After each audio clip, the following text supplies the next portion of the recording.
Aloha and welcome to Action Island. I am Gilles Gallant. I am joined by Nick Giffen, Kyle Murray, and Derek Carty, and we're here to wrap up Week 15 in the NFL. And with Monday Night Football, we have got the Miami Dolphins and Pittsburgh Steelers on tap. Steelers are slight home favorites. They got a total of around 41 and a half. So we're going to build a four-leg same game parlay that we're going to sweat for this matchup. So here's how it works. Each of us, we have two of our favorite bets for the game. We're going to give out those bets, and then the other three of us, we're going to vote on those picks, and we're going to decide which parlay leg is going to stay and which one is going to get kicked off the island. By the end of the show, we'll have a four-leg same-game parlay with one pick from each of us. And if you want to tail any of these picks, we're going to be dropping quick slip links in the chat. That way you can just click that link, takes you directly to the sportsbook. You can get the best line and the best odds. All right, let's start with Kyle Murray. I'm seeing right now two props from you on the Dolphin side. What are we doing? Yeah, I was looking into some running back stuff, but with this newfound Jalen Warren news, I decided to look at just the pass catchers for the Dolphins here. First play I'm going with is Jalen Waddle, 5+ catches, had 5 grabs last week, and he gets a good matchup here against the Steelers, who are allowing the most receptions per game to opposing wide receivers. Obviously, the Dolphins are on a little bit of a win streak here, so they have found themselves in some run-heavy game scripts at times. I think that could potentially change here, giving them more potential pass volume for the Dolphins as well. Steelers will be without TJ Watt, which I think will actually allow Tua to have a little bit more time. Still somewhat concerned about Tua in the cold, but I do think that will at least help him a bit compared to previous expectations with TJ Watt in, and give the Dolphins a little bit better of a chance to sustain some drives here. And since week 10, Waddle has had a whopping 32% target share for this Dolphins team. Obviously, the clear first read for this team with no Tyreek Hill. So give me the over on 5 catches for Jalen Waddle. Yeah, it's kind of hard to find a big low bet of the week in this game, just given where the running back situation is for both teams. And you definitely weren't going to be looking at probably scrambling yards for quarterbacks, given we got Yeah. Tua and Aaron Rodgers featured. So Jalen Waddle, 5+ catches is Kyle's first pick. Where are we going with the next one? Yeah, similar situation, but Darren Waller over on his receiving yards, 27.5 is pretty much the most common number. But again, pretty solid matchup for him here as well. We did see Greg Dulcich work into that, pass offense a bit last week. He had that long catch and run, but still, I think Waller is going to be the guy with the more consistent volume in this tight end room for Miami. Pittsburgh allowing the sixth most receiving yards to opposing tight ends per game so far this season. And while the role has been, a bit give or take for Darren Waller, I do think there is a better chance to see some more consistent pass volume for this Miami team with the potential game script here. So expecting a little bit of an uptick there for volume. Only averaging 3 targets per game over the last 5 games. But when you look at the full season sample, he's been very efficient when he actually does reel in these passes. 13.6 yards per reception so far this season. So could easily see him getting this done on 2 catches or maybe even one really long run, catch and run. So give me the over on Waller and his receiving yards. Yeah, I think the last two games he hasn't really performed that well. I will say too against the Jets that they didn't really have to throw, I think, in that Yeah. game anymore as well. So I think we're getting a shaded down line here on Waller, given how much of a downfield threat he can be. But that is for Nick and Derek and I to decide if we are going to take Jalen Waddle to have 5 or more catches or Darren Waller over 27.5 receiving yards. So let's take a vote.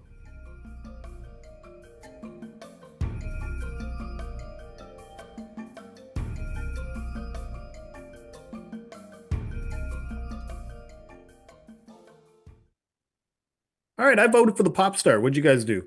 Waller. All right, triple threat Waller. All right. Darren Waller over 27.5 receiving yards is going to be the first leg of this same game parlay. But if you do want to tail the Jalen Waddle 5+ catches, again, the quick slip link has been dropped in the YouTube chat. You can click that link. It'll take you directly to the sportsbook to be able to tail that bet. So that is the first leg of the same game parlay. We now move over to Derek Carty, who he has two props, but they're both on the Steelers side. What are we doing with the first one? First one I'm looking at isn't available at every book, but if you can find Adam Thielen receiving yards anywhere that's offering it right now, I think there's good value on. The best line that I could find was under 13 and a half yards, -110 at Bet365. The Blitz is projecting a 71% chance that he goes under this number. It's just a crowded wide receiver room for a team that spreads the ball around a lot.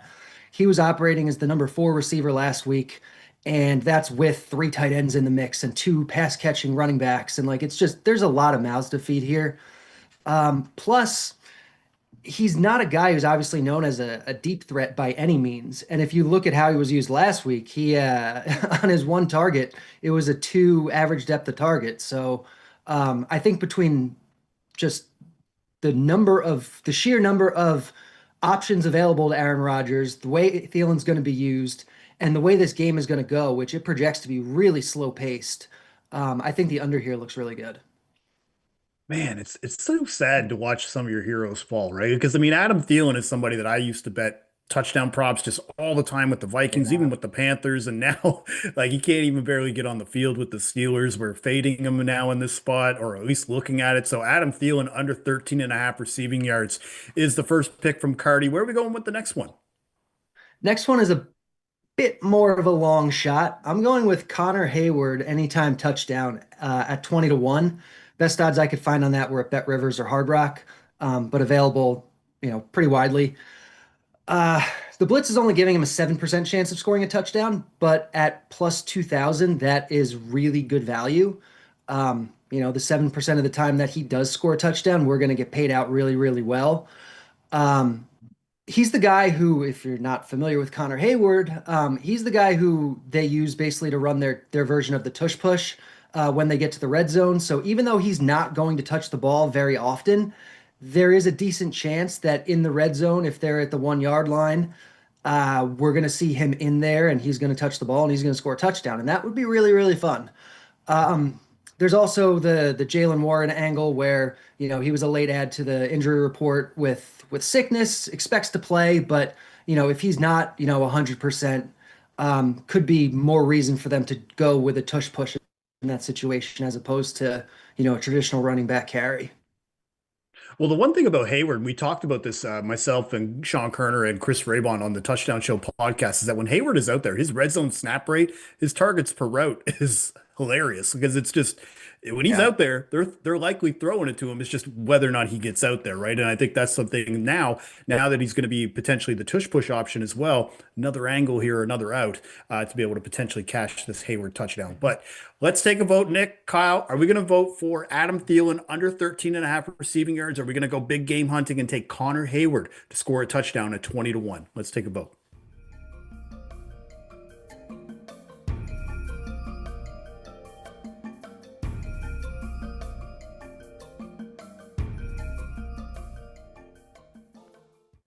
All right, I'm usually intrigued by a touchdown, but Thielen is where I'm at in this one. Who else?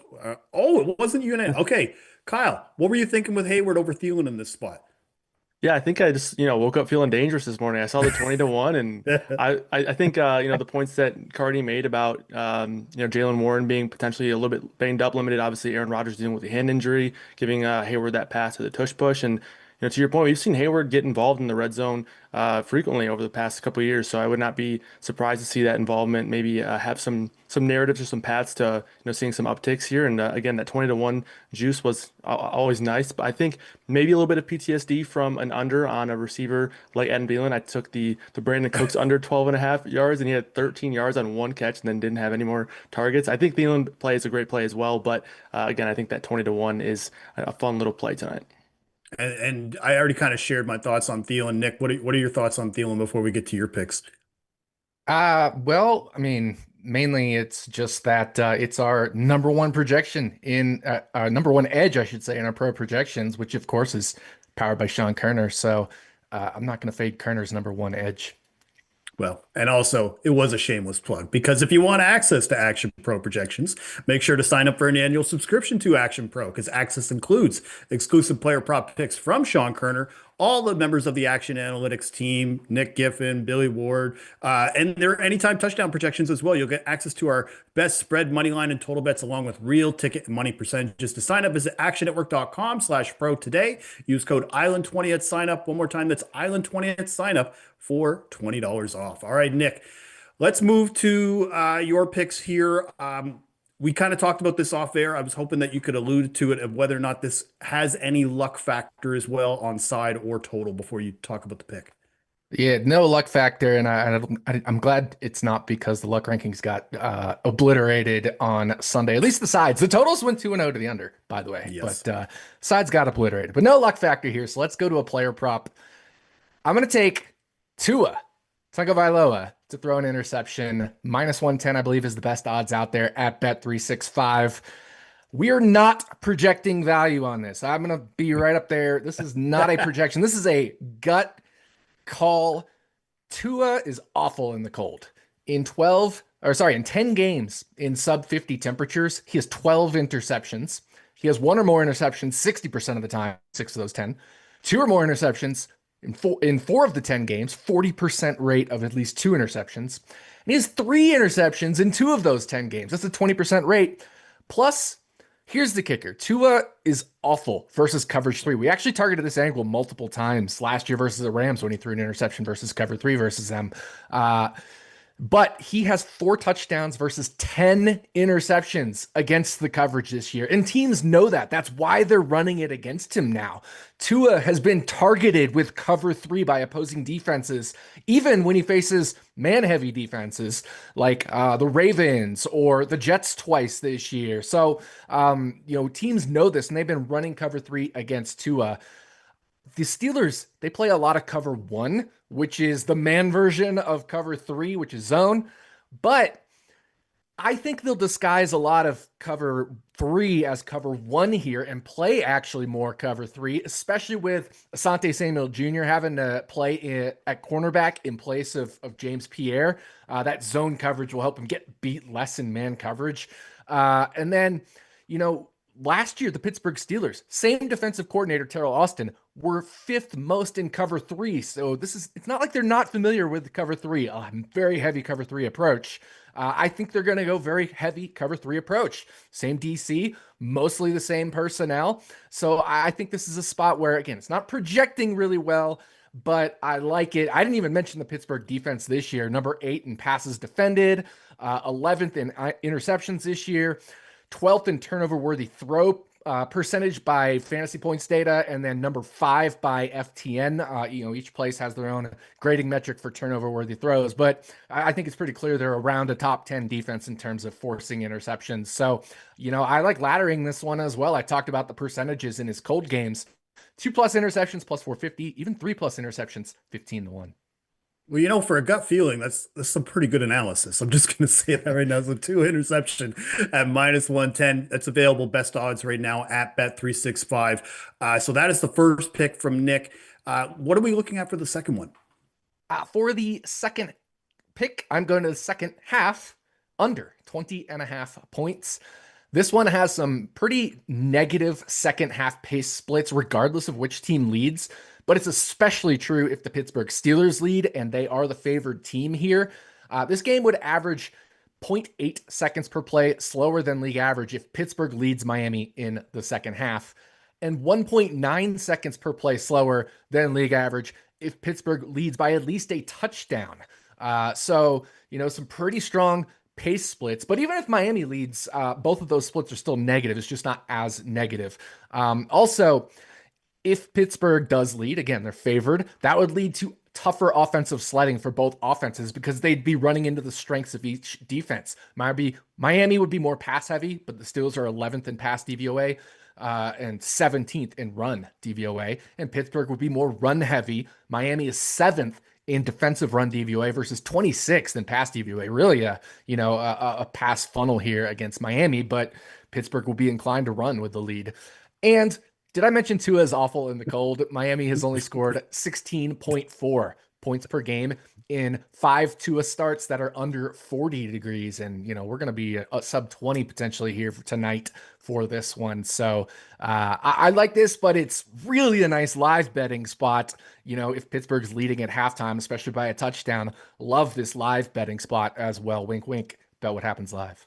Yes, and that is just a friendly reminder that at the 2-minute warning of most primetime games, but specifically tonight, you will be live in the Action Network Discord for Bet What Happens Live for the second half, trying to find some good edges here. But Nick, we're going to have to take a vote here on your picks. So Kyle, Derek, we're going to be either voting for Tua Tagovailoa to throw an interception, or are we going to take the second half under 20.5 points? Let's take a vote.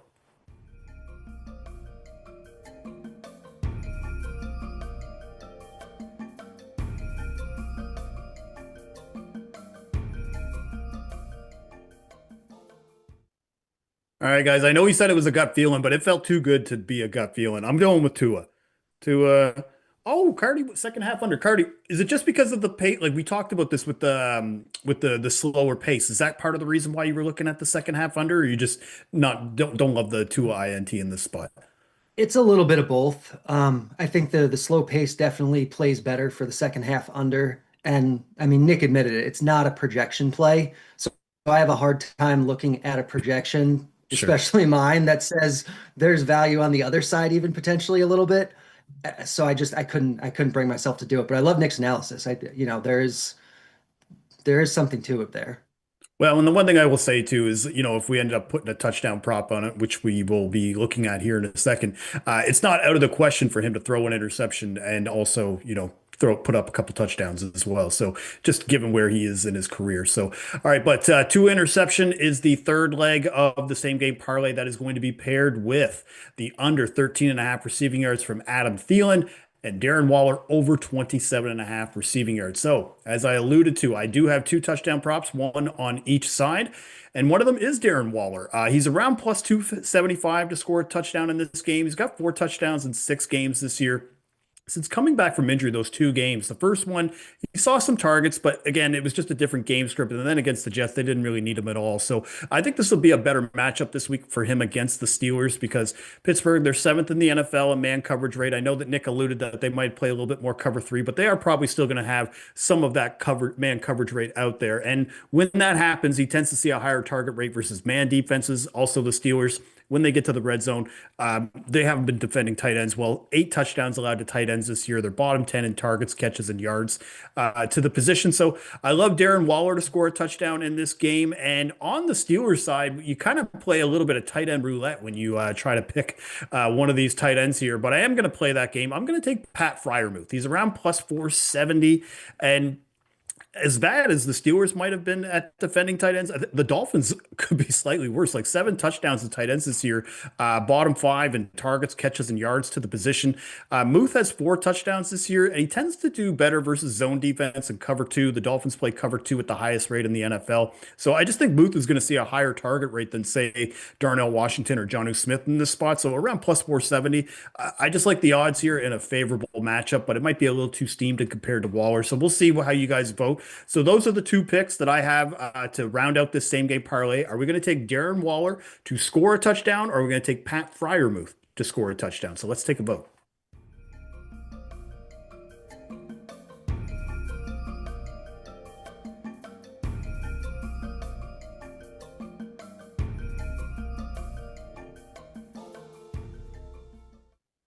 All right, which way we go? Which tight end are we taking? Waller. Oh, all right, clean sweep on Waller. All right, so we're going to pair Waller touchdown with his receiving yard prop. So now this parlay, let's recap. So we got Darren Waller over 27.5 receiving yards, Adam Thielen under 13.5 receiving yards, Tua Tagovailoa interception, and Darren Waller for an anytime touchdown. When you parlay these 4 legs, you can get 16 to 1 at Bet365. Now we had to use Bet365 just because some of the books like Tua interception, you can't really parlay it. Adam Thielen is only available at certain spots. So we are probably cheating a little bit, but I still feel like this parlay has a lot of good value here at Bet365. And if you want to tail this parlay, we just dropped the link in the YouTube chat where you can click that link and take you directly to the sports book. So final thoughts. Nick, what are you thinking about this parlay here at 16 to 1 for Monday Night Football? Yeah, well, I mean, clearly I'm feeling vibes because I went with a vibes-based bet on Tua. But actually, I really like this Waller, obviously yards and touchdown. I was talking with you off air, Gilles. The Pittsburgh Steelers allow the second most targets per game to players out wide, that line up out wide. But I do think Joey Porter Jr. is going to cover Jalen Waddle quite a bit, possibly even shadow him. There's some sites that are forecasting a shadow there. And Darren Waller does line up out wide quite a bit. The Steelers also allow the 7th most targets per game to inline tight ends and 7th most to players in the slot. And Waller also lines up in both of those spots. So no matter where they go, Waller is going to be in line for some targets. I think this all makes sense. And then obviously I love the Thielen under. Yeah, for sure. Well, Adam Thielen under, I think again, it's just that might be my favorite bet of anything that we're doing today, just because under 13 and a half. I just don't know how much he's going to get on the field. Okay, so 16 to 1 at Bet365. I'll go over this one more time. It is Darren Waller over 27 and a half receiving yards. Adam Thielen under 13 and a half receiving yards. Tua Tagovailoa interception, and Darren Waller for an anytime touchdown. You can get that at 16 to 1 at Bet365. So that is all for us. Thank you for watching Action Island. For Monday Night Football reminder, we talked about this during Nick's segment. Join the Action Network Discord because Nick and Grant, you're going to be going live for Bet What Happens Live tonight at the 2-minute warning. And we'll be back on the island on Thursday. We're going to kick off Week 16 with the now injured Los Angeles Rams without Devontae Adams taking on the Seattle Seahawks. So that should be a banger. So on behalf of Nick Giffen, Derek Carty, Kyle Murray, I'm Gilles Gallant. Thank you for watching Action Island. Aloha and bon chance.